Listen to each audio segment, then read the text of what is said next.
Okay. இப்போ ஐபிஎல்ல உங்களுக்கு எந்த டீம் ரொம்ப பிடிச்சிருக்கு? சென்னை தான். எதனால சென்னை பிடிக்கும்?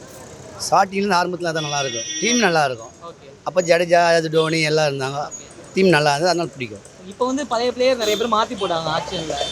அது வந்து எப்படி இருக்கு பார்க்குறப்ப? பழைய பேர் 2 பேர் தான் இருக்காங்க, ருத்ராஜ் தோனி அவர் தான் இருக்காங்க. அதை பார்க்குறப்ப எப்படி இருக்கு உங்களுக்கு சிஎஸ்கே ஃபேனா? நம்பிக்கை விடக்கூடாது, சிஎஸ்சி கம்பல்சரி அடிக்கும். ஓகே. அது 2-3 மேட்ச் இப்போ நாடி தோத்துட்டாங்க, ஓகே. அதில் கோசம் வருத்தப்பட முடியல. நம்பிக்கையோடு அடிச்சா டோனி இருக்கிற வரைக்கும் கவலை இல்லை. இப்போ தோனிக்குடைய பேட்டிங் மேலே பல பேருக்கு பல விமர்சனம் இருக்கு. சில பேர் வந்து நல்லா ஆட மாட்டாருங்கிறாங்க, சில பேர் ஃபார்ம் அவுட் ஆகிட்டாரு அப்படின்னு சொல்கிறாங்க.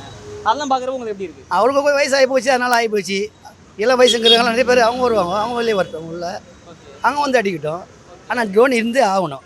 தோனிக்காக தான். ஆமாம், டோனி கோசம், அதுக்கோசம் தான் விசிலே அடிக்குது.